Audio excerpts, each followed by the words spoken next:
All right, ladies and gentlemen, here it is.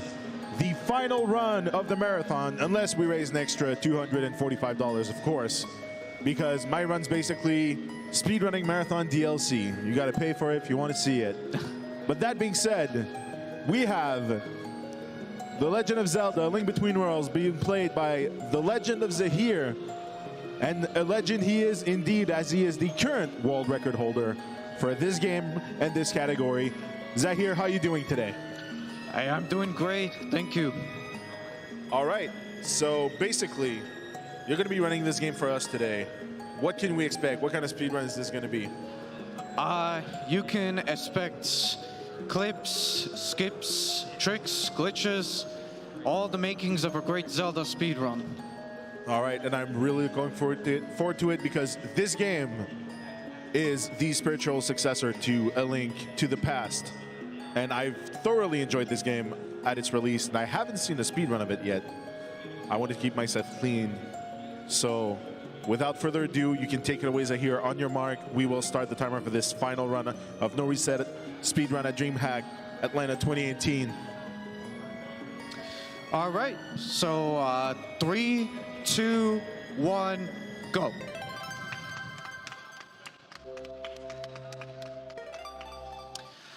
All right, everybody, welcome to The Legend of Zelda: A Link Between Worlds.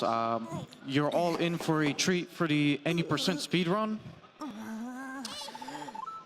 But we're actually playing as Mega Man, and I'll get into detail as to why. It's gonna be a big surprise for all of you. But for starters, we're just getting Mega Man out of bed for now. And we're gonna talk to Gully for a little bit. But when we get outside, he's gonna tell us to do something. He wants us to save at the weather vane right outside Mega Man's house. And we have to do it. It would seem like it's faster to skip it and just move on to the next screen, but the game won't actually allow us to move on unless we activate and save on this weather vane. This is the only forced save in the game. So as Gully is just explaining that, I'm gonna go ahead and take care of that right now. I will be activating more weather vanes throughout the run, but this is the only time where I'm forced to save. Every other time that I may or may not save throughout the run is for the sake of marathon safety, because there are several parts of the run where I can either soft lock the game, put myself in a situation where my only option is to do a death warp, or if I just die somewhere. But in this game, it's really punishing if you die, because this game has an item rental system from Ravio, and whatever items you have rented, you'll lose them if you die. So I really don't want to die at any point in this run. So hopefully that doesn't happen at all. So I'm just gonna grab the sword like normal, but instead of going to that marked spot on the mini-map on the bottom screen, I'm gonna go ahead and make a detour right now and head into Kakariko Village. I'm gonna go ahead and activate this weather vane over here right now so that I can fast travel to this place later on. When you are in the fast travel method for this game, you get to warp to any activated weather vane that you want, pretty much. And I'm gonna activate a few more of those throughout the run. But I'm still gonna take another detour, and I'm gonna actually head towards Death Mountain right now. So I'm just gonna line up this bird carefully.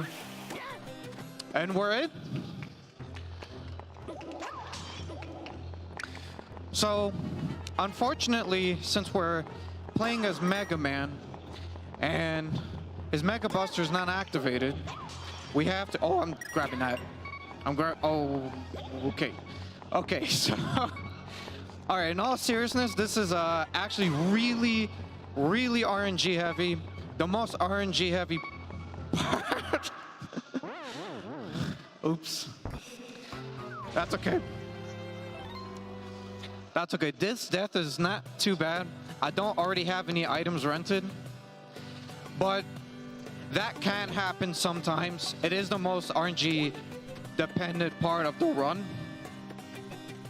So I don't have access to my sword, and I only have the pots as a method of my weapon of choice, and there's only so many in that cave. And the Moldorm's movements are super sporadic, and it's such a tight space. So it's very unfortunate that I ended up dying inside of the cave, but at least this time the rocks are not there, so I don't have to attempt bird skip again, or power glove skip. So maybe we'll get lucky this time. And I'm also really close to 10 rupees. It's pretty ideal for me to leave with that many. Where was that heart drop when I needed it? That would have been super useful before, but that's okay. All right, well, at least I have 10 rupees coming out of the Moldorm Cave. Now, it's gonna show this little cutscene where the volcano is erupting here. Now, what that does is that it activates Ravio Shop early. So I'm gonna be able to have access to items other than just the bow early on. And it's gonna be really useful for Eastern Palace, the first dungeon of the game. But other than activating Ravio Shop early, I wanted to activate that weather vane as well. So I did say I didn't want any deaths to happen, but that death was actually intentional. It was the only death out of the entire run that I'm allowed to do, because I do want to get back to this place as early as possible. So I do have a Ravio Shop activated early right here. So what I'm gonna do is that I'm gonna try to rent the fire rod. Even though it costs 100 rupees to rent, Ravio is kind enough to let us rent items for free when we attempt to rent them for the first time and we happen to not have enough. So, very generous of him. And we're gonna use that 10 rupees that I got during the Moldorm Cave and rent the bow here.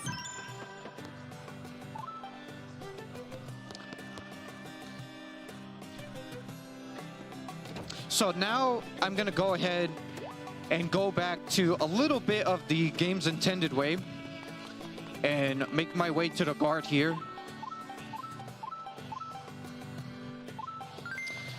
And I'm also gonna make my way towards the sanctuary. So there's a good number of text in this game, and you're gonna see me text fairly quickly. It's gonna look like I'm strangling my 3DS, but don't worry, it's gonna be fine. It's gonna be fine. My 3DS is pretty strong. It's dealt with all of these runs for all these years.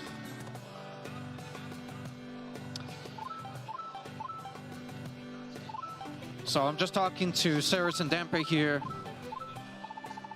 But surprisingly, Dampe will not involve himself in any way RNG related like he is notorious for in certain other Zelda games in the series.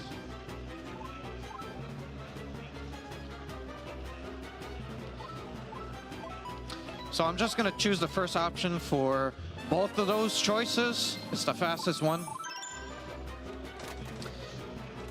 And I'm gonna go ahead and push this grave right here for a guaranteed 20 rupees. There's actually another guaranteed red in the grave here and 2 guaranteed blue rupees, which works out perfectly because I won a minimum of 50 rupees total coming out of the sanctuary. And I do have to get the lamp here. It's very important. Not just to be able to light up the torches here, but to have access to items in general. Because even though I had the fire rod and the bow early, I couldn't equip them until I at least grabbed the lamp. There's also another item in the game that lets you have a second item slot called the item pouch. it will give you the ability to equip items to X alongside with Y, but I'm not going to be grabbing that through the run because it's a little slow and out of the way to get, and we do learn a pretty special technique later on in the game where pausing to equip items becomes pretty obsolete, so I wouldn't have to worry about the X button at all. All right, so that's it for Sanctuary. I do have at least 50 rupees, which is good. And I do have 59 currently. I do have to rely a little bit on some rupee drops to get lucky until by the time I get the Master Sword. Because once I get the Master Sword, well, actually, I'll get on that later. Just this part's important.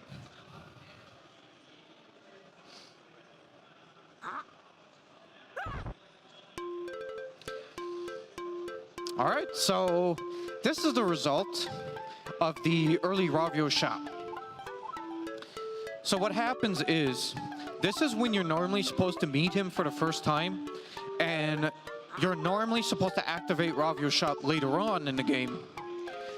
And Ravio shop is supposed to unload this first Ravio here.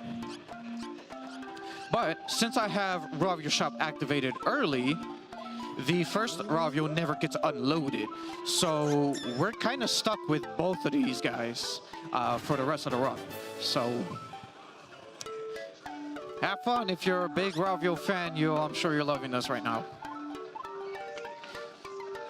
Fun fact, there's also 2 Sahasralas somewhere in his house in Kakariko Village. We'll never see it, and you don't want to see it, because if you do, the game will soft lock.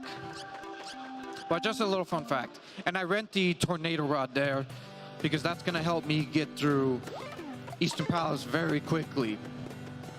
And I just so happen to have 50 rupees, so it really worked out. Alright, so since I'm Mega Man, I'm going to use my Mega Buster here to shoot from that screen and get that Octorok right there, because he's trying to charge straight ahead to me. So, but I read his mind early on and just shot him right away. So, really make sure he doesn't take any health, because at this point I definitely do not want to die at any point, since I do have rented items. If I do die from this point forward, I will lose all my rented items. Normally, if I'm doing runs on my own or something, it would be an automatic reset, but this is a marathon run, so I do have backups in case something like that happens. And there could be some points in the run where I may decide to make a safety save. So I'm gonna go slightly out of my way here to get a guaranteed 44 rupees from that little fairy fountain there. It's all part of the rupee route because there's still other items that I need to rent, and there's another item that I do need to buy in order to progress through the game called the Smooth Gem, and that costs 200 rupees. But thankfully for me, there's a bunch of rupees in Eastern Palace, so it really works out. So the room right after this one is going to be the room where I performed the Eastern Palace Big Key skip, and this is why I get the Tornado Rod at this point. Because normally you would just have the bow at this point of the game, but I did activate Ravio Shop early, so I'm gonna lure this Armo statue to this corner and then to this corner. Okay, he can be a little tricky sometimes, but okay, not a big deal. I'll just reposition him again. That happens sometimes. This trick can be a little tricky. So I'm gonna try again.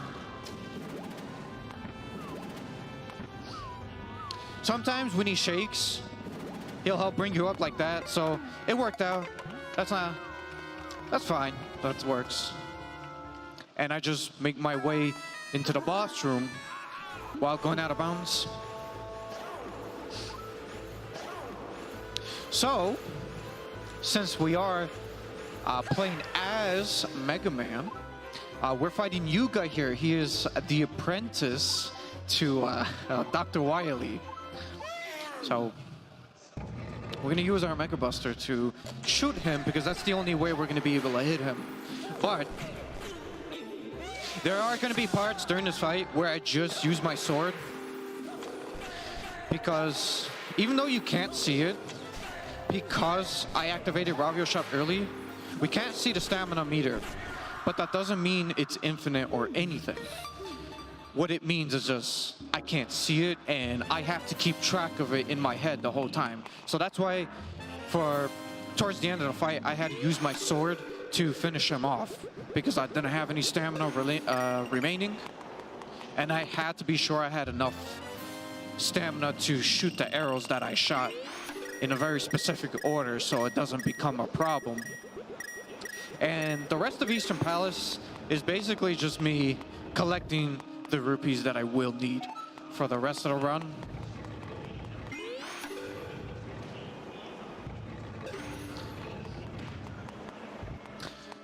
So, one little thing about Link being merged into the wall, when you have him facing towards you like this, and you unmerge, he goes a bit further than when he's facing towards the left or right. So, you'll see me do that a few times throughout the run. It saves a few frames or so. It kind of helps. Well, that was Eastern Palace, and I've got a little cutscene here. Oh, speaking of cutscenes, there was actually a cutscene on the way when you're trying to enter Eastern Palace, when you're trying to talk to Osvala. But that cutscene gets skipped because since you did Ravio Shop early and you were able to have the bow before actually meeting Zelda for the first time. So it's great that he's not there. It saves some free time for us. It really works out.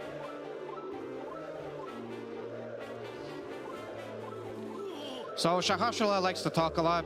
Thankfully, his clone is not here. The double Shahashula is only at his house, so I don't have to worry about soft locks whenever I come in contact with him here or anything. He did prompt me to save, but I'm not too worried about anything that could go horribly wrong at this very moment. We're not at those parts of the run just yet. So I'm going to go slightly out of my way here. It seems slightly out of the way to do this, when I will be coming back to this area a little later anyway. But I am going to rent both the bombs and a hammer right now because, well, hammer is important for Tower of Hera later on, and the bombs are going to help me skip a cutscene that's going to come up pretty soon called the fish skip, and it's going to save about 20 seconds overall. So, and this part will always happen no matter what, whenever you do runs of any percent. This is basically supposed to set the events to allow you to get the item pouch that I mentioned earlier that will let you use items on X, but we're gonna ignore rescuing her son because we're busy doing more important things by like saving the frames. So it's okay, it's okay. He'll be fine anyway. But, so we're talking to Irene here, and this is where we now have access to the fast travel of this game. So because I have Irene's belt, those weather vanes I activated earlier, especially the one in Kakariko Village, I can go there as anytime I need to. I'm still gonna do a few more things first. I'm gonna activate another weather vane next to the Witch's Potion Shop, because I do have to make one extra trip back here. Because, oh, absolutely. All right, so we have two donations that came in. The first one being $10 from Wolfie Boo. Glad you finally were able to get your donation through, man. He's been trying for the past couple of hours. So, and he says, super excited to see you run this again. Good luck, Zaheer. Much love from Michigan. And then we have a $50 donation from Radio, another one of my boys from Montreal, well, Quebec City, really, who says, hey, Zaheer, long time no see. Good luck on the run, my man. Let's get this Saxon Virgin run in the marathon, people. Go, go, go. Thank you very much. All right. So I activated that little cutscene with the shady guy running away.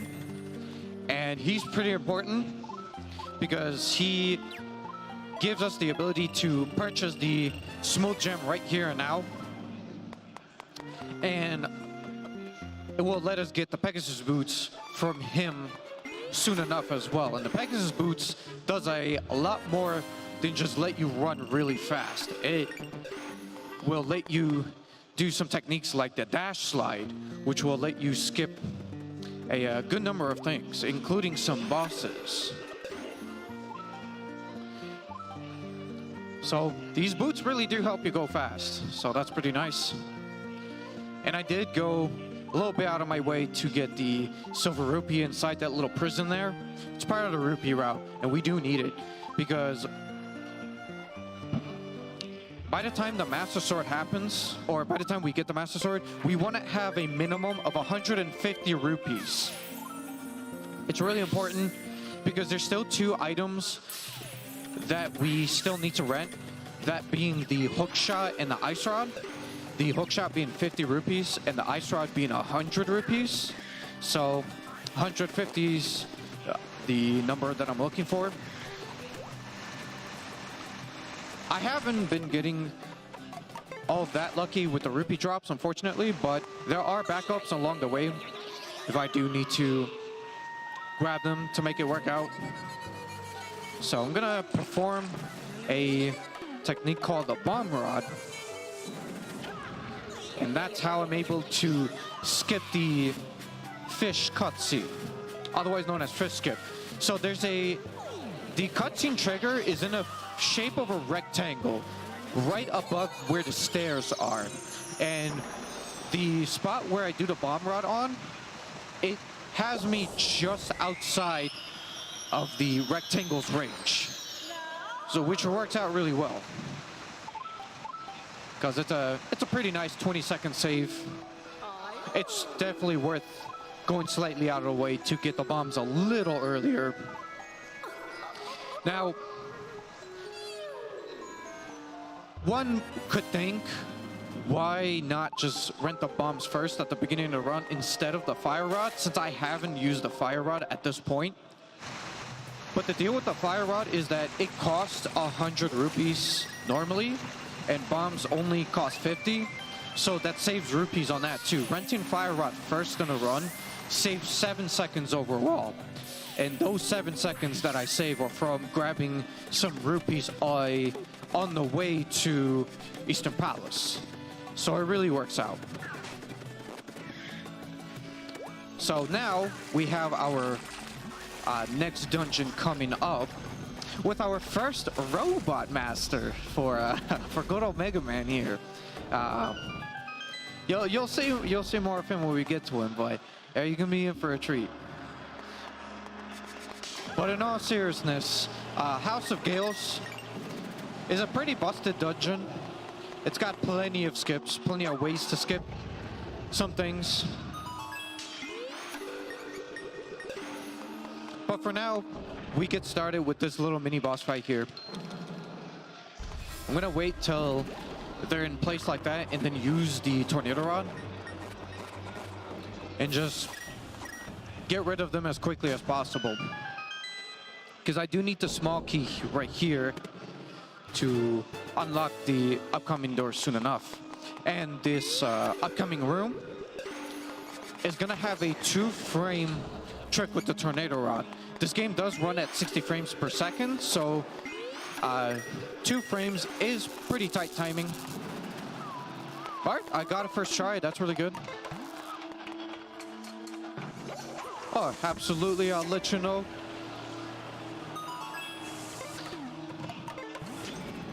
So that little order, putting the bomb at the switch, works out because as the bomb hits the switch, I just use the tornado rod to ride the rest of the way. And I time using that tornado rod on the spike roller there to take an intentional hit, so it just cancels the rest of that, the end lag of the item. And then I use the tornado rod to grab that small key right there. And then I'm gonna get the big key soon enough. And let's see if I can get past the fire and flames once I grab this big key right here, because bunch of flames appear. Oh, hey, look at that. I got through the fire and flames. You carried on.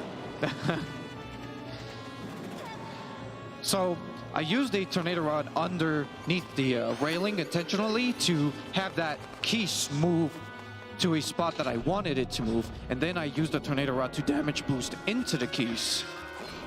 And onto the next floor, it skips a lot of rooms, so that's really good.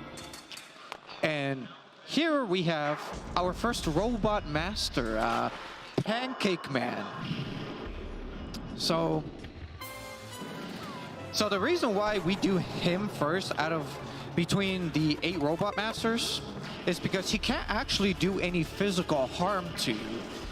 The only way he can actually damage you is to push you off into the void, and that only does half a heart. So he's not a very threatening boss. He's very easy. So I just use these bombs like this. And some spin attacks as well, because the pancake layers do have a decent amount of health. And you'll see me void out intentionally myself, because that instantly refills my stamina to the max, which is really important because bombs do take up quite a bit. I guess I timed the bomb a little too early. That's not a big deal though, because I will still have just enough for this one right here, which is what really matters, because I prefer to void out there right before I finish him off. And yeah, that's Pumpkin Man. I mean, excuse me, Pancake Man. Pumpkin Man is another robot master, but he's not going to be a part of our story here. Get equipped with. With a pancake mix. Yeah. That's our power up right there. Awesome. So do we have time for a donation now? Yes. Perfect. So we have JTD27 who donated $5, and he says, "Hey, my boy, wish you the best of luck, Zabeard." Thank you, JPP. My good person. Little inside thing I have with him, so he knows. He knows. Alright, so now I'm gonna make my way up with Death Mountain, which is why I activated that weather vane at the very beginning of the run, so we can get back to that place much earlier, and it's still gonna be useful later on in the run as well. So I just realized I'm a little bit short on rupees, just by 5. It's ideal for me to have 150 by this point. So there should be a rupee rock in this area exactly. It's over there. I'll just go ahead and hopefully not too much falls off. All right, we're good now. We're good now. I have 150. Because it's either I go for those guaranteed ones right now, or rely on RNG drops throughout Tower of Hera, but that doesn't usually go well, so I'm just going to get the guaranteed stuff. And that was Cave Skip, so that's great that I got that first try. So what happens there is that I stand in a certain spot and I start the dash, but I have to time it very carefully as to when to cancel it, because if I cancel it too early, I will fall and void out. But if I time it too late, he'll fall down to where those pots were, and I'd have to attempt it again anyway. So now that we have Tower of Hera, this is actually one of the most difficult dungeons in the run. It's got another 2-frame tornado bomb rod trick, and it's one of the tricks that I struggle the most. So hopefully it goes pretty well, but we'll see.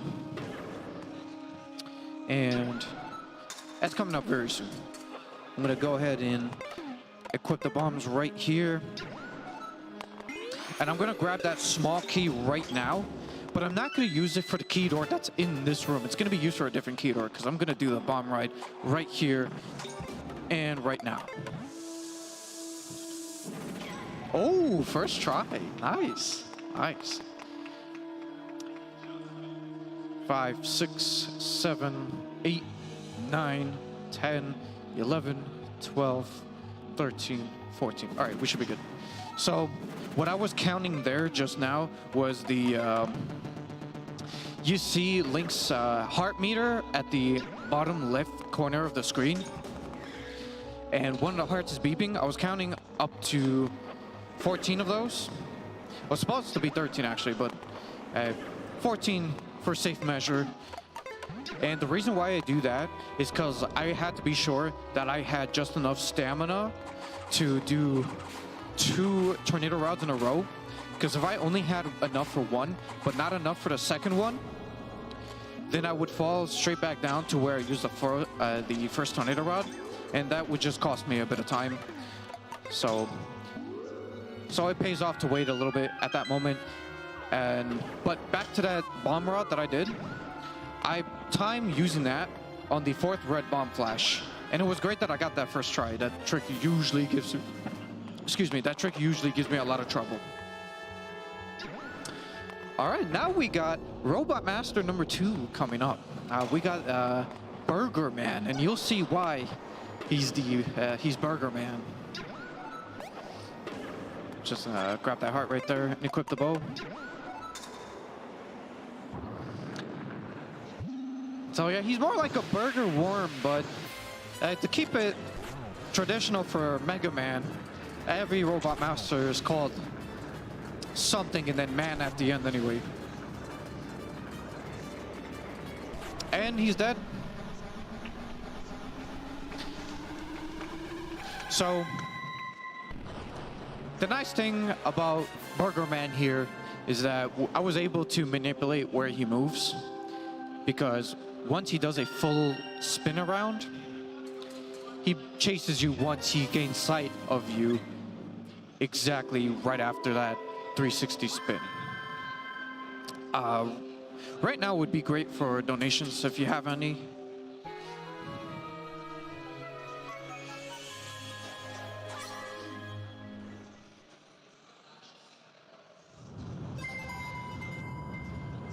Well, I'm more than glad to oblige. We have a $2.22 anonymous donation who says, because we need more 2s, I wonder who that might be.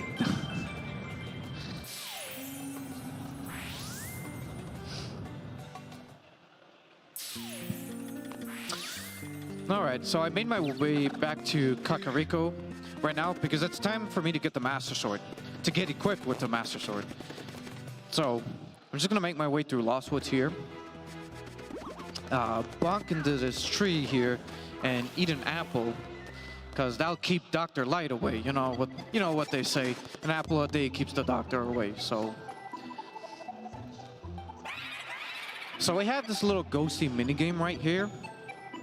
And what I have to do is follow the exit of whichever this ghost picks.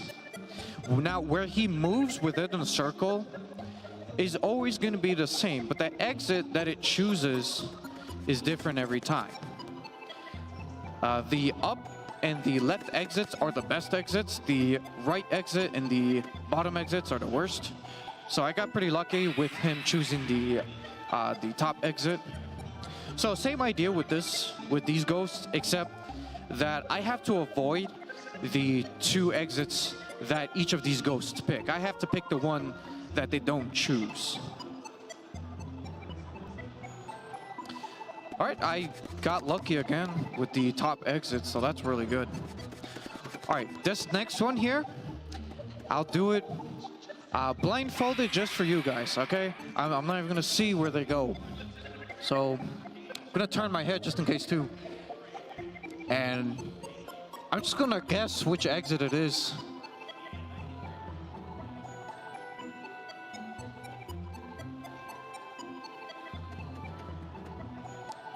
So, yeah, I got the right one.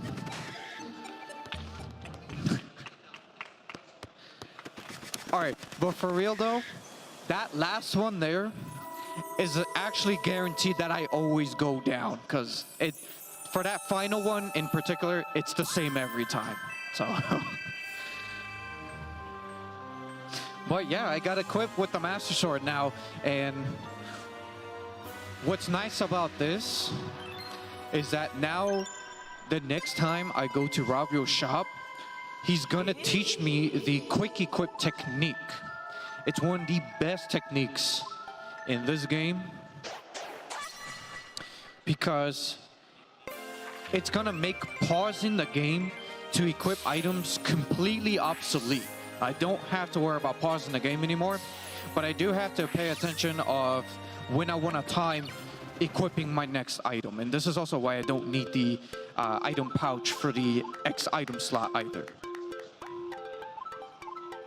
And we do have 150 rupees, so that does mean I can rent the hookshot and the ice rod. Now, there will be 2 items left in this shop, the boomerang and the sand rod. But they're both pretty useless in any percent speedrun. Well, boomerang's just useless in general, but the sand rod is something that we won't be using, which really works out. And I'll get more on that later on. But for now, we have quick equip, so that's really good. It's gonna do a lot more than just let us not have to worry about pausing the game to equip items anymore. It's gonna let us do some techniques, like quick equip canceling. And what quick equip canceling does is that it lets us cancel the end lag of most of our items, which is extremely useful because it's going to help us do some tricks such as ice rod clipping, fire rod boosting, and just canceling the hammer, because the hammer's got probably the worst end lag on it, so it's going to come in handy later on. Now, there are 2 items that come to my mind on the top of my head where quick equip is not very useful. One of them being tornado rod. You can't cancel being in the air with quick equip, so you do have to sit through that whole thing. And the hook shot. The hook shot, you can't cancel the whole shooting the whole spring thing. It just doesn't work. Now, it might seem like the bow isn't useful for quick equipping, but you can actually save a few frames, even though it's really fast on its own, but it can be really useful for me later on. And when I first played this game, I always thought you had to read all 5 of those portraits right there, but you can actually just wait for Impa right here, and she'll just let you come in. It's faster this way. But what's crazy is that she had to keep me waiting, but you see all these enemies over here, they get a no problem. It's like, isn't the point of the guard to stop those guys from coming in? I don't know, it's crazy, but. Oh, absolutely. Right now would actually be a great time. All right, so we have a $10 donation from Video Game Roulette, who says, great job to all the runners so far tonight. Good luck, Zaheer. Loving the run so far. And shout out to chat so close to the 2K goals. Let's work together and make this Axiom Verge run happen.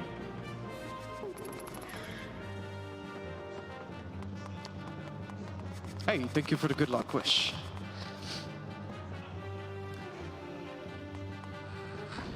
So, now the meaty part of Hyrule Castle begins here. This is the Hyrule Castle climb.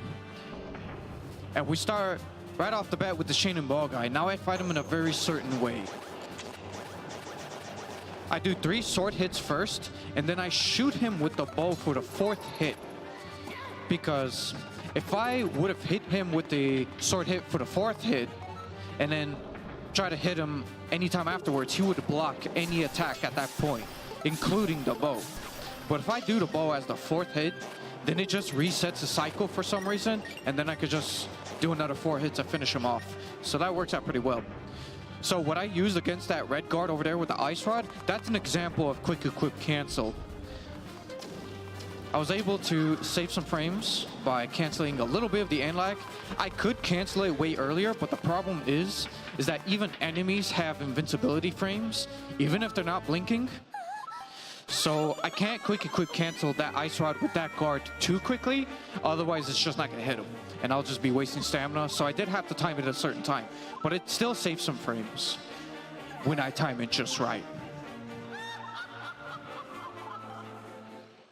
So this is a Yuga kidnapping role, you know, Mega Man's companion robot that with, you know, living with Dr. Light. So Yeah, this game is about saving her. That's what, first time Mega Man's ever had to do that. I can't recall many other games where he had a rescue role, but that's what we gotta do in this game.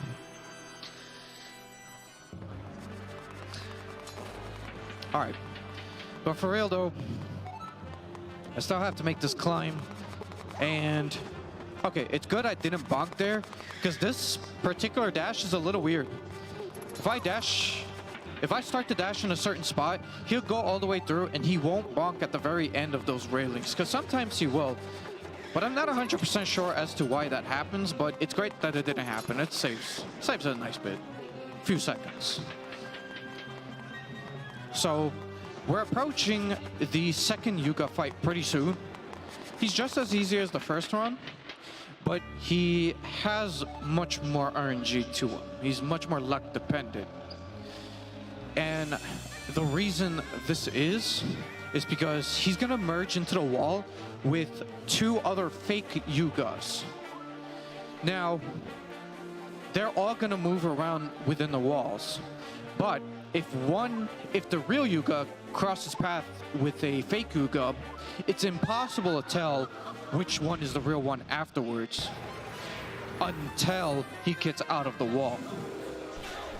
But if he doesn't cross path with another Yuga and you've been keeping on his trail the whole time, then he'll always be Yuga. But when he crosses path with another Yuga, it's entirely up to him as to whether or not he's gonna trade places or continue his normal route. It's completely random. And sometimes he'll take a full lap around the whole room, but I got pretty lucky with this. I was able to keep his trail for the last one to get the quick kill. That's why I did 2 spin attacks for his final 2 hits. That killed him a little earlier, because normally you'd have another cycle after that, but I didn't have to deal with that, so that's very useful. So that's it for the Hyrule segment of the run. We only had to deal with 2 Robot Masters, and we'll deal with the last 6 here in Lowrule. So things really work out.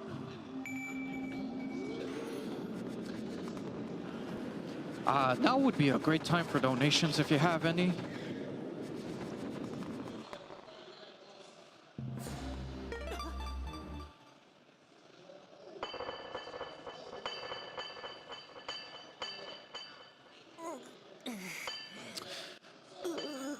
All right, so thank you. So very similar to a Mega Man game, you can kind of do your dungeons here and out of order for the most part. So, but we have a very set route for the 80% speedrun as to what's the fastest to do. And it might seem like the first dungeon to do right now would be Thieves' Hideout, because it's actually just to the left of this screen right here. But it's actually faster to do that last. And I'm gonna get more on as to why that is. And that's a part of why we skipped this sand rod as well. But for now, I'm gonna activate the final weather vanes that I'm gonna be using throughout the run. Unless I have to make an emergency safety save at some point. But normally, oh, he got me. Okay, I guess I'm making a safety save after that one. Because again, I don't want to die. And these enemies on the overworld are pretty strong. So I'm going to go ahead and make a safety save right there. So, the first dungeon we actually do is Swamp Palace. And this is where you're going to see a good number of ice rod clipping. So I'm going to go ahead and equip the ice rod right here. And that gets me right in.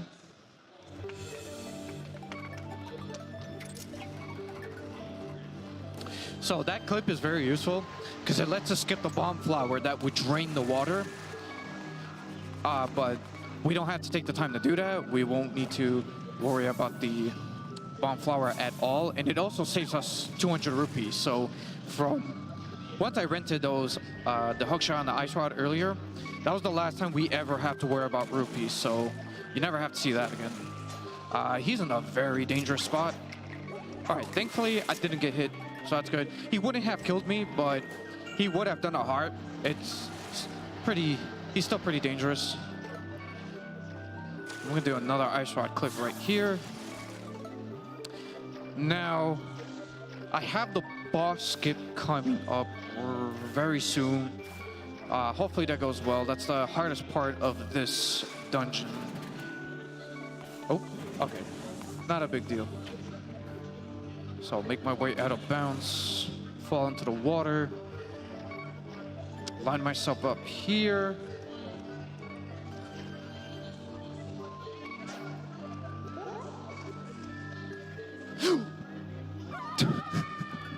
Oops. Okay. That's okay. That happens. It was really close. It was really close, but that's okay. Because it's also possible to soft lock here. If I go up the stairs in the wrong way, then that could lead to Link to go up the stairs infinitely, which would be a soft lock. But thankfully, I thought that was going to happen at first, but thankfully that didn't happen. So let's try that again.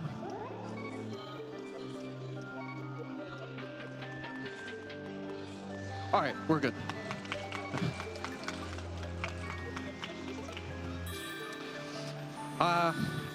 So in the event that I clipped inbounds into the boss room, I would have no choice but to fight the boss, Jellyfish Man. Because that's what would have been the boss, but thankfully I get to skip him, so we don't get to be equipped with whatever powers he has, but that's okay, we won't need it. So now the next dungeon coming up isn't an actual dungeon at all, and you're all gonna say why soon enough.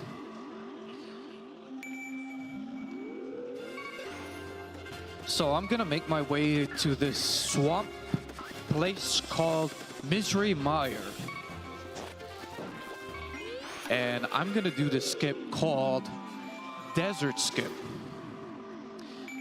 Like, not only does Desert Skip skip the entirety of Desert Palace, it also skips the Desert Palace boss, the Sand Rod, and just the desert in general. I never set foot in the desert in this game. Now the fun part is, to do the skip, I have to utilize every other rod that I have. The Fire Rod, the Ice Rod, and the Tornado Rod. But not the Sand Rod, we don't need that. All right, so I'm gonna line myself up here and do a dash slide. And we're in.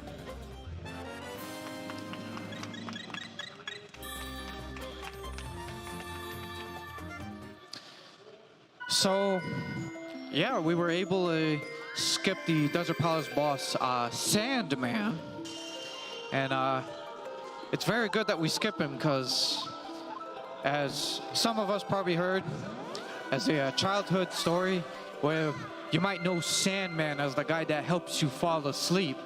And I really need to stay awake right now, because I gotta drive home to my town 3 hours away from Atlanta, so it would really help that I stay awake. So no sand from me. All right, so the next dungeon coming up is Skullwoods. So I'm just gonna make my way out of that portal and make my way into Kakariko Village, because this is gonna be the fastest way for us to get to Skullwoods. Actually, you know what? Now would be a great time for donations.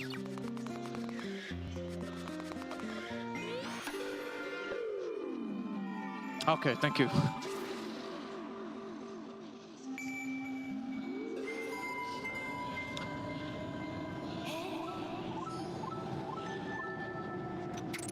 Perfect, perfect.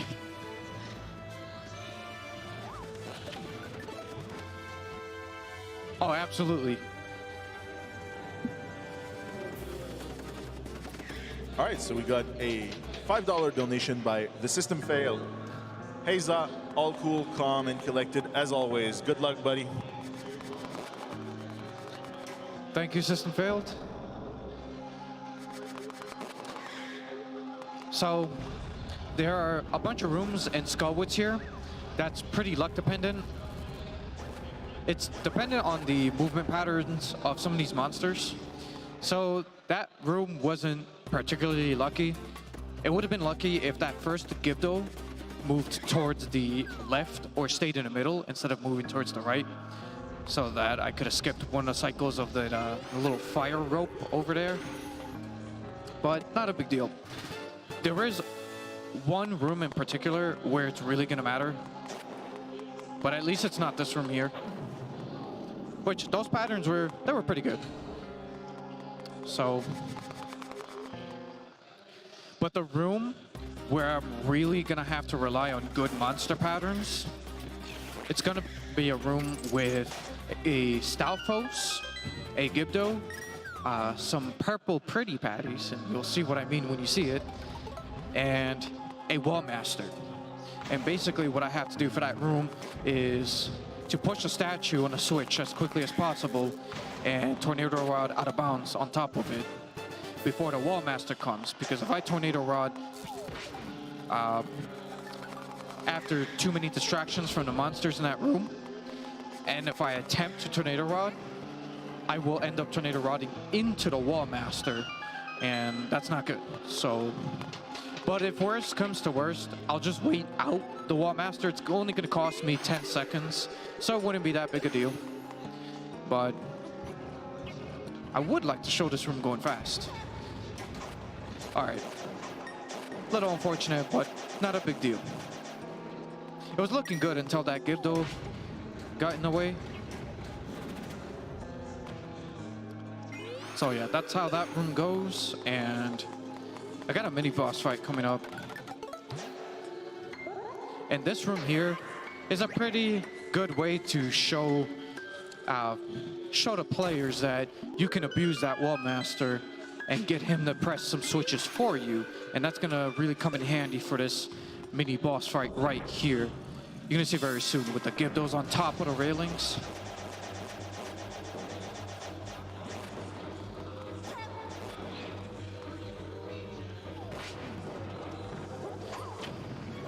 So that's what he's useful for.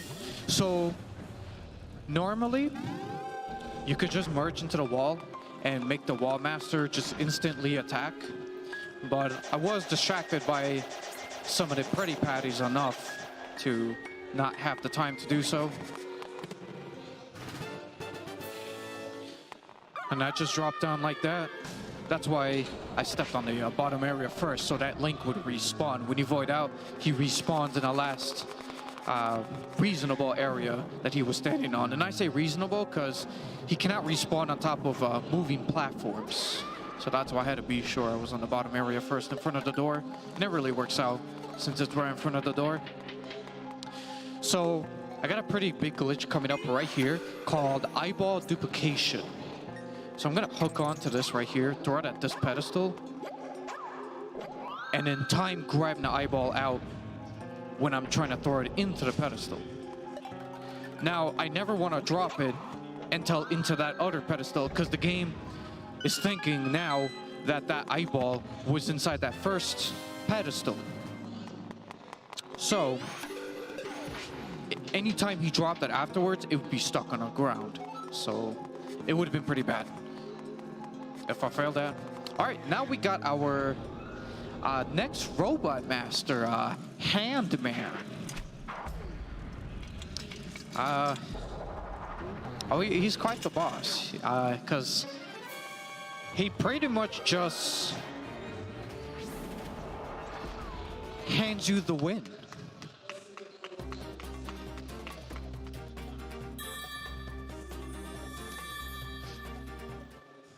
So fun fact, that boss skip was found on day 1 of the game's release. So it's pretty easy to do as well. So that's really good too. So let's see, how many robot masters have we skipped / killed in total? I think we're at 5 right now. So there should be 3 more. So I'm gonna make my way here, because the next place we're gonna head to is Ice Ruins. So I'm gonna head up to the Death Mountain area.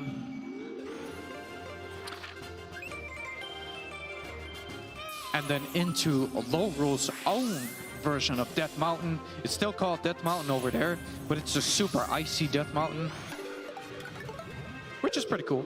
I like it. It's a nice aesthetic change.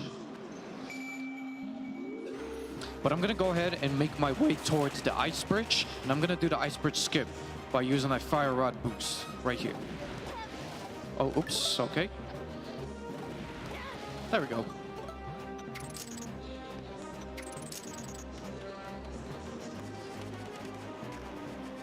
So I stayed on top of that little rock railing right there to avoid the Hilda text, because at that area on the snow, she can end up talking to you. So this is the ice cave. There's lots of waiting, so now would be a great time for donations. We actually have a $2.78 donation from JDT27 again. It was the message, don't call me JPB, Dance Game. By the way, guys, let's hit the 2K. Thanks, JDB. I mean JTD.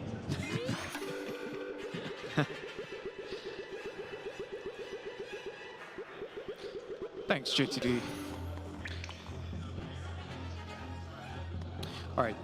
So I tried to show off a little tornado rod to get on top of that ice platform there, but I kind of mistimed it.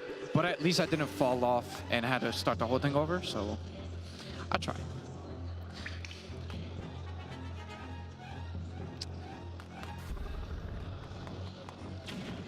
I promise the rest of the ice area picks up super quickly.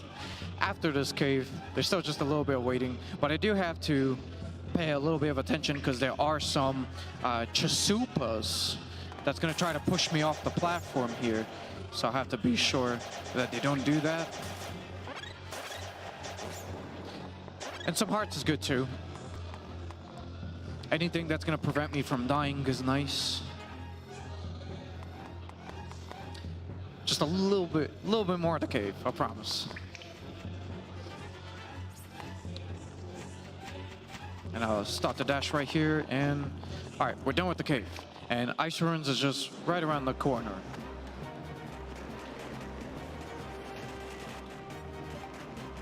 So I'm gonna go ahead and equip this now.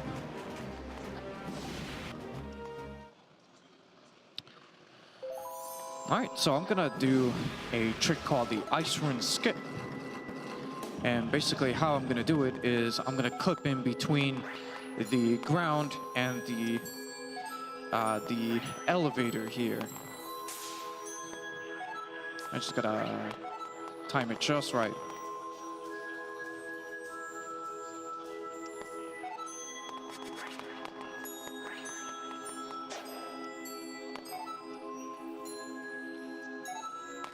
All right, good.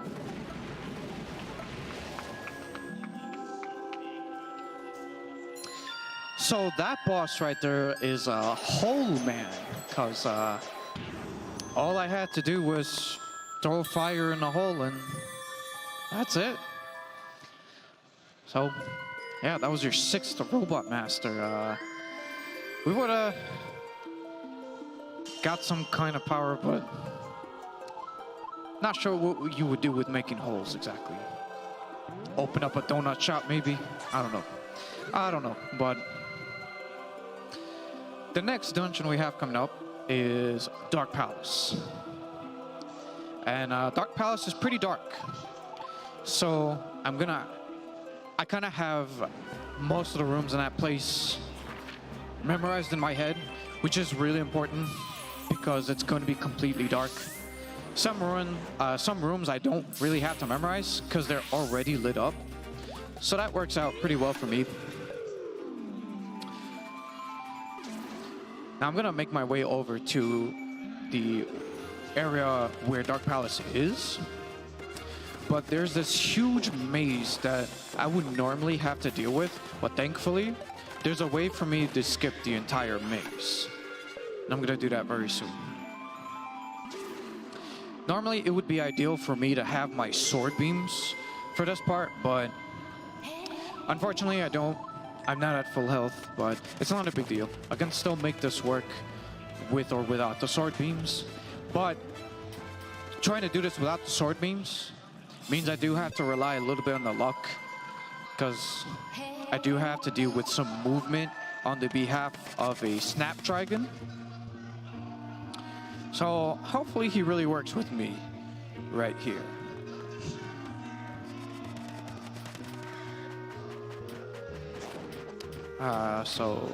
Okay, good. He came my way, that's really good. A little far out, but it's not too bad. I'm gonna take an intentional hit, squeeze into that corner, and Bex his bonk off that tree to get on the railings there. And make my way past that guard. It might look like that guard can catch you while you're on top of the railings, but they actually can't see you if you're on a different elevation from them. So I was able to get by him safely. But if I fell in the water, that would be very bad, because my only option would to get a frame perfect tornado rod to escape. But the only way to even attempt that is to fall out of the water by going underneath the bridge. And, you know, if you do that, you're going to take damage, but you're just going to respawn in that same pool of water. So if I wasn't able to get that tornado rod to come out, then I would end up dying, and that's really bad. But thankfully, I didn't fall in the water, so that's really good. Oh, and yes, this is Dark Palace, by the way. As I mentioned earlier, very dark place. Now, there are some of those ghosts that you can see, which is nice, but there are also the same types of enemies that can only be seen when there's light. But I'm gonna do my best to avoid them. But I should be okay. They don't usually cause me that much trouble.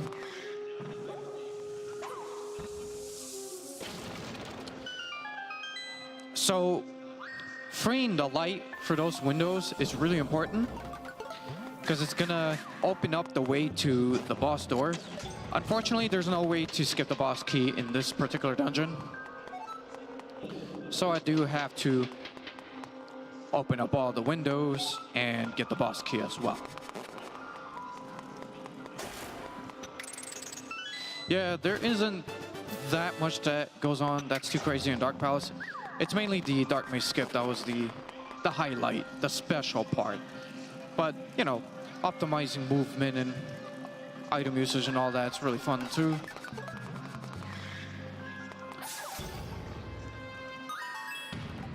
Speaking of which, the upcoming room is the room with the big key chest, and I have to be pretty precise with how, or fairly precise. It's not that bad, but if I throw the bomb being too north or too far to the south, or far enough to the south, it's possible for those bombs to fall into the void, and I'd have to, you know, throw them again.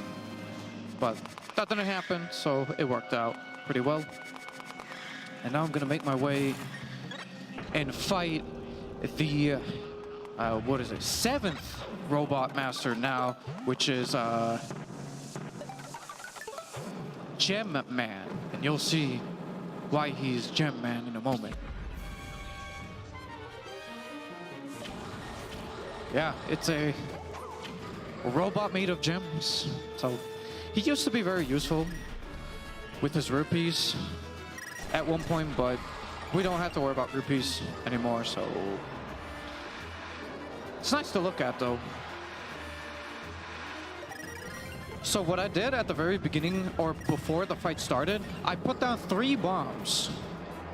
And the reason why I did that was to be sure they all hit his mask, so that once he came around and all of them hit his mask,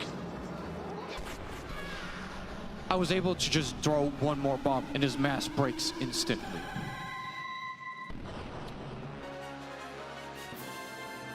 But the timings between placing those 3 bombs are pretty precise. If you do it too early, then it's not going to damage the mask. And if you do it too late, then they're going to blow up too early. So don't want that. Might as well grab this heart container right here. Better safe than sorry for the marathon.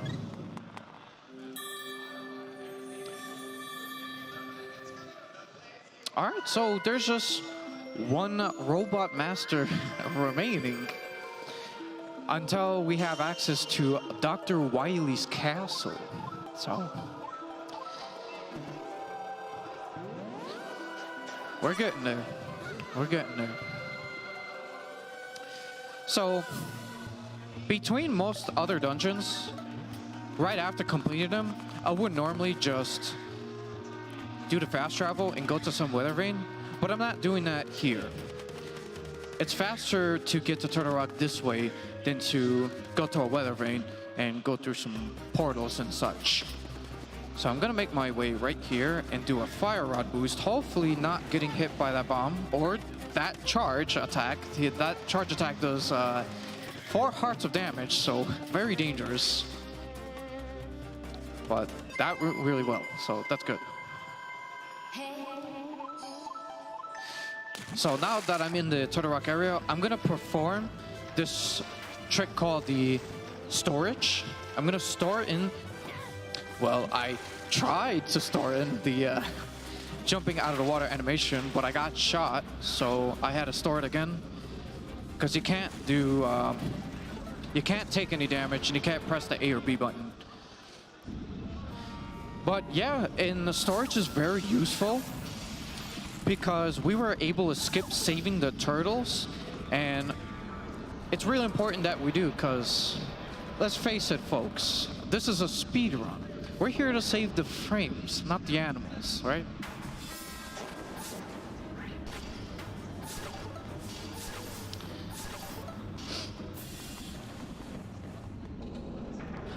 Not just yet. I have another really big skip coming up very soon.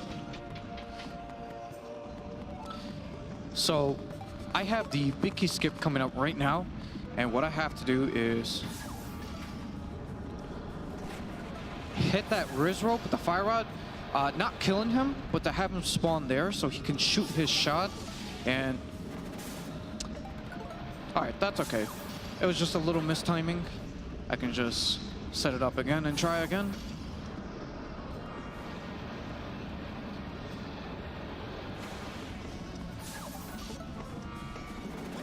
Okay, that's fine.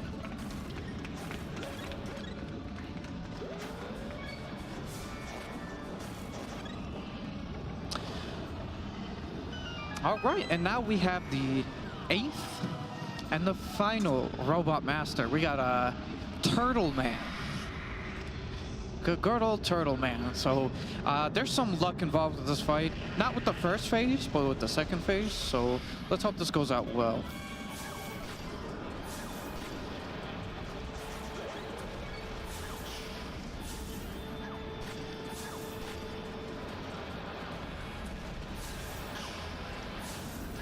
So I want to hit him with a total of 5 ice rods until this next phase here starts. Now to deal with phase 2, the reason why it's luck dependent is because he has 3 different attacks he can choose from to do. That one right there, that's the best possible attack he can do, so that's really lucky.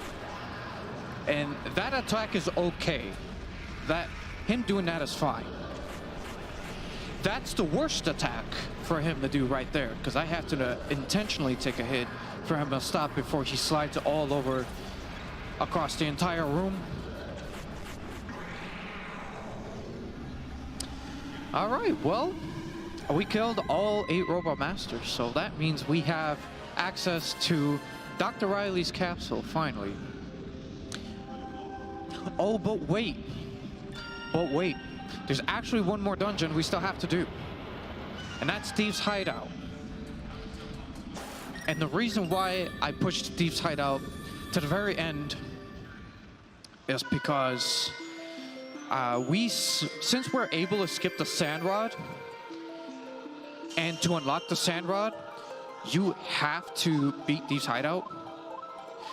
But since we already beat Desert Palace, or, well, we skipped it, but we don't, and we did it without the use of Sand Rod, we don't need to worry about it. So we're able to push Thieves' Hideout to the very end, and doing so lets us skip the Triforce of Courage cutscene, which saves us a free 2 minutes. And the reason for this is that it was never intended for you to do Thieves' Hideout last. So the Triforce of Courage cutscene was never programmed to happen at the end of Thieves' Hideout. So that's what's gonna happen pretty much. The cutscene is gonna play like normal when I beat Thieves' Hideout instead of where it would normally play the Triforce of Courage cutscene if you had beaten any other dungeon last. So here we have Thieves' Hideout. Not this room, but the room right after this is my favorite room. And you'll see why in a moment. But now would be a great time for donations. All right, thanks. We have a $10 donation from Video Game Roulette and Wolfie Boo saying, keep up the good work. Come on, chat. Only another 150 to go to that bonus game incentive. Thanks, guys.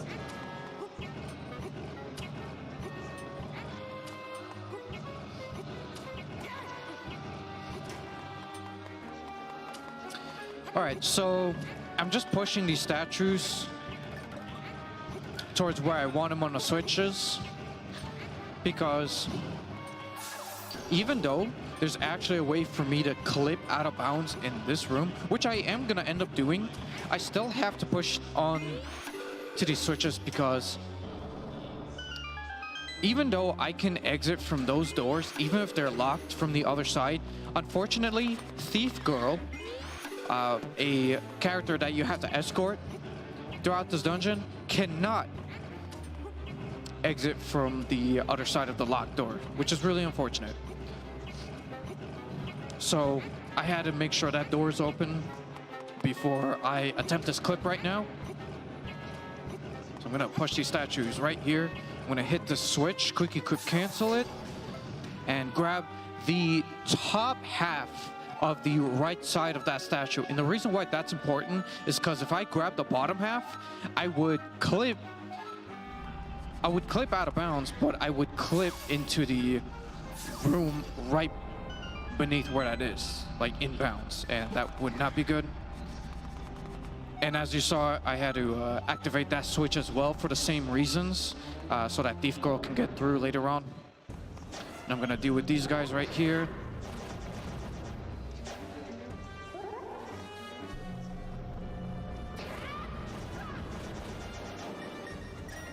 All right, good fight overall.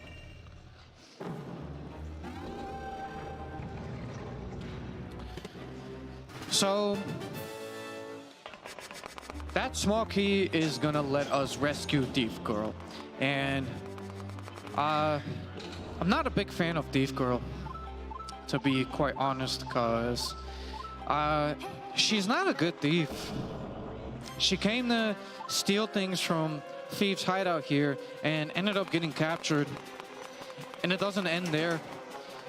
Like, if she gets touched by a blue Zazak enemy, she's gonna get thrown right back into a prison cell, which is pretty dumb, because thieves are pretty well known for running away. And you would think if she's touched by an enemy that she would run away and not just stand there and get captured.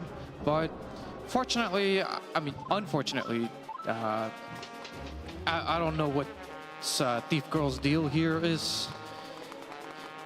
Oh, and if she's touched by any other enemy, she just stands in place. Again, she won't even try to run away or anything. She'll just stand in place and you'll have to go back and grab her. to reassure her that things will be all right. But yeah, she's not really good for anything. Or good at anything, unfortunately. Actually, scratch that. There is one thing she's very good at. She's very good at stealing the fun out of this dungeon. So...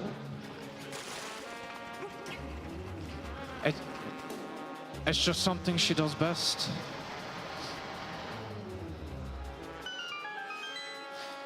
So there isn't much that goes on with the rest of this escort mission, so now would be a great time for some donations if there's any.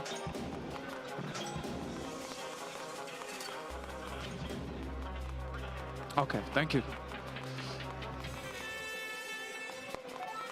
Well, I can always talk about the frame perfect drop right here. So what you can do here is that you can dash towards a switch. Oh, I was pretty close to getting it, but if I timed it right, if you cancel your dash on an exact frame, Link could have fell off and have been that much closer to Thief Girl. It would have cost, I mean, it would have saved half a second. So not a big deal that I didn't get it, but it would have been cool to show off. And that's one of very few times right there where I quick equip cancel the bow. Saves a few frames, gives me a head start to get away from the blue Zazax. And gotta be very careful with those rats. If they push me and I fall down, Thief Girl's gonna be back into her prison cell, so... But at least that room's overdone with. So, aside from clipping out of bounds, it's also, this room is also my favorite for this reason as well. I really enjoy setting those bombs up like that to push him much closer to me so that I can finish him off. Because it's really annoying to try to fight that blue Zazak when he's closer to the switch that brings up those steel bars and all that. So right here, I'm gonna use Tornado Rod to get behind this thing. So instead of waiting while being merged into it, I could just be merged into the wall behind it and make my way to that quickly. As you can see, I got the big key before that wall or whatever was able to make it. All right, so now we got ourselves a bonus robot master called Blind Man. And but actually, he's not actually a robot master. He's actually a blind man. Because back when... Oops. Okay, that was a little weird. That's okay.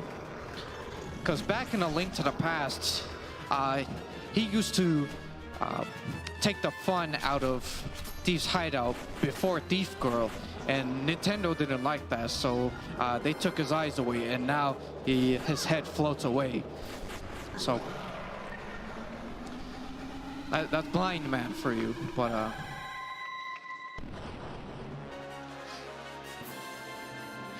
now you saw me using the hammer for most of that fight. Hammer actually does double damage to Blind Man over here, and towards the end of the fight, I was able to get 2 hits with 1 hammer swing. For some reason on Blind Man specifically, you get an extra phantom hit using the hammer. So not only are you doing double damage with a hammer hit, but you're doing 2 hits.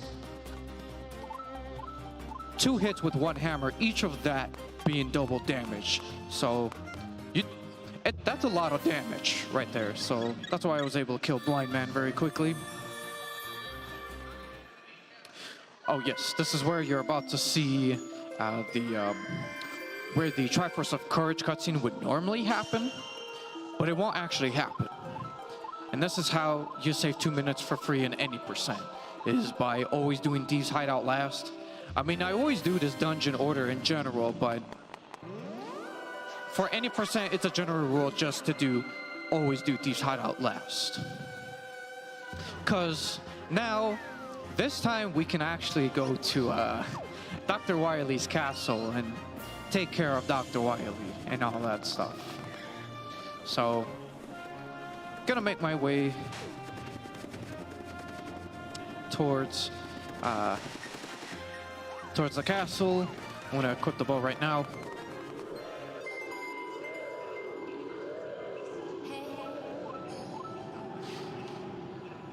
Now, one of the early rooms is going to be very similar to Hyrule Castle, to where I'm going to be fighting a chain and ball guy, but he's going to be on fire, so he has more health, because I guess that's how video game logic works.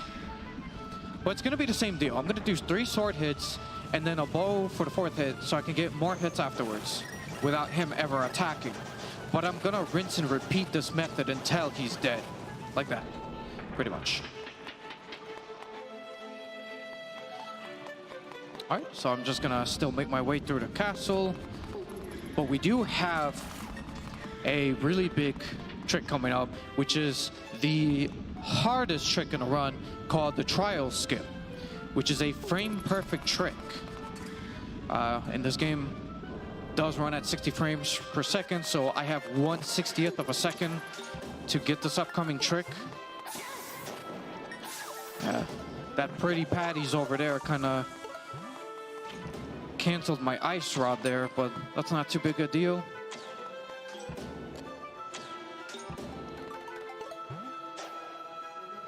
All right, let's see if this goes well. Ooh, first try. Very nice, very nice. I'm happy about that. First try is very good. That's a hard trick. All right, and now it's time to fight Dr. Wily. You know, the final boss fight of every Mega Man game ever created. Oh, but wait a minute. This is actually Yuga.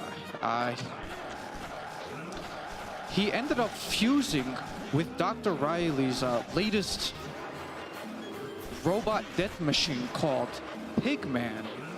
So, but Yuga, I guess he betrayed Dr. Wily, and now I have to fight him instead.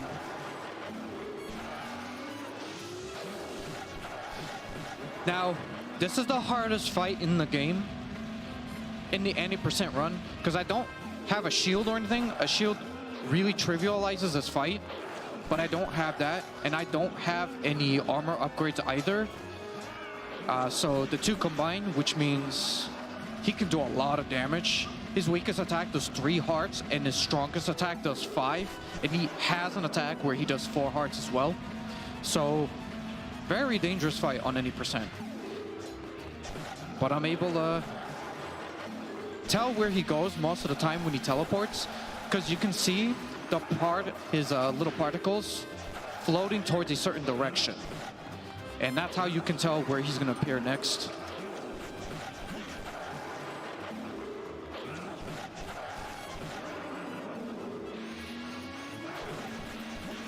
All right, good. Good fight. That was a very good fight. I didn't take any hits. It's very commonplace for me to die to him, but thankfully that didn't happen at all. And now it's just phase 2. It's way easier than phase 1. The hardest part of it is trying to do that little tennis session right there. I try to inch in closer each time to make it a little faster, but it's also riskier because I can get hit and take 3 hearts worth of damage. And tennis works much differently in this Zelda game as opposed to other Zelda games that has a tennis. Because in other Zeldas, you can just spam the sword or the bottle or whatever. But you can't do that in this game. You have to actually time your sword hits to bounce him back. Because if you try to spam your sword, it's just going to do a little bounce and it's going to come back towards you and hit you. So all those hits I have to carefully time. Even when I'm trying to inch closer.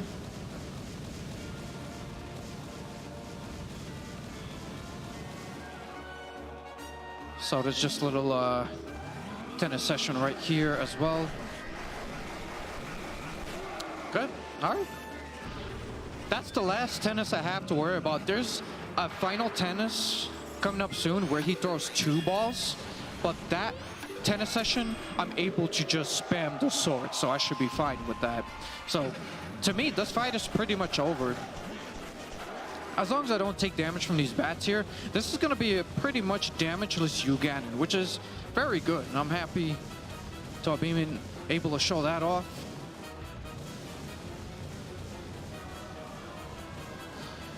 Oh. By the way, time happens when I touch the Triforce. So, but not when I deal the final blow to Uganon. There's still some cutscenes, and then after those are finished, when I touch the Triforce, I'll say time when, you know, when I get to it. Oops. All right, that's all right. So it's coming up soon, but there's just some cutscenes I have to get through first.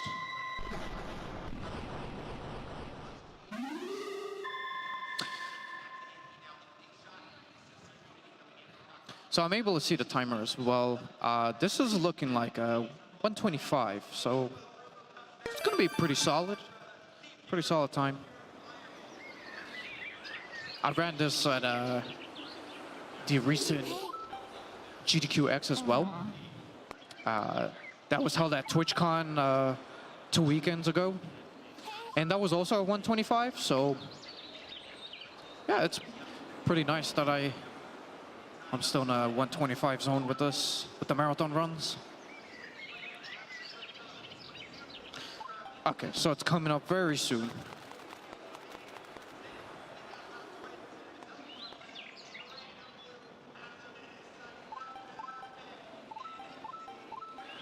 And time.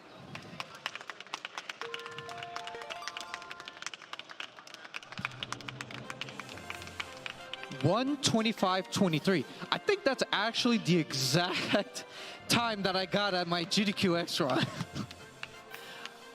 That's pretty crazy. That is very consistent. Oh, wow. All right, well. Well, Zaheer, thank you so much for bringing this final run to the marathon, because this is it. We came up short for the bonus run, but nevertheless, we have raised $1,850 for the National Multiple Sclerosis Society. So everyone, round of applause for everyone who donated.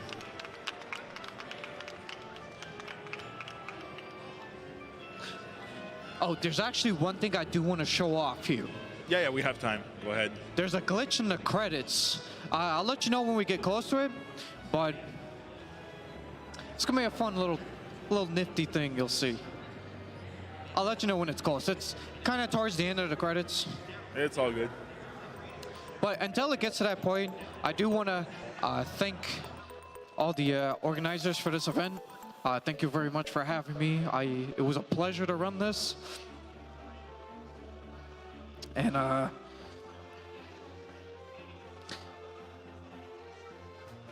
shout outs to the A Link Between Worlds community. And if you're interested in running this game, be sure to join their Discord. You can find it on speedrun.com. If you, their Discord link should be in the forums. But yeah, it's a really good speed game, and I highly recommend it to anybody. It's also really very beginner friendly, despite the fact that if you die, you lose all your items, but you can always do safety saves when you're starting out. But very solid game, and you know, more runners is always great for this game.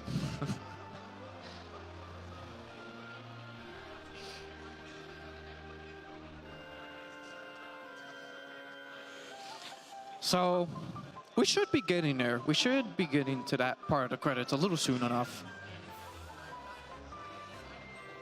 This might be it. Yeah, this should be it. Okay, keep your eyes on the dirt road. Keep your eyes on the dirt road. You'll see the dirt road right there. Keep your eyes on it. There it is. Yeah, Link is actually loaded in there. He's invisible, but you can see his sword. You can move around too. It's pretty fun. He's getting his revenge on those damn cuckoos. Yeah. All right, well, that was it for the glitch and credits. So, yeah, that's it for me. Well, once again, thank you very much, Zaheer. Truly appreciated. As I say to every runner, if it weren't for you guys, there wouldn't be a show no matter what we bring. So you are the lifeblood of these events, and it's always an absolute pleasure to have people submit and put in the time. And getting here, it's no small feat either. It takes effort, coordination, dedication, and I truly appreciate it. So let's hear a round of applause for all our runners, people.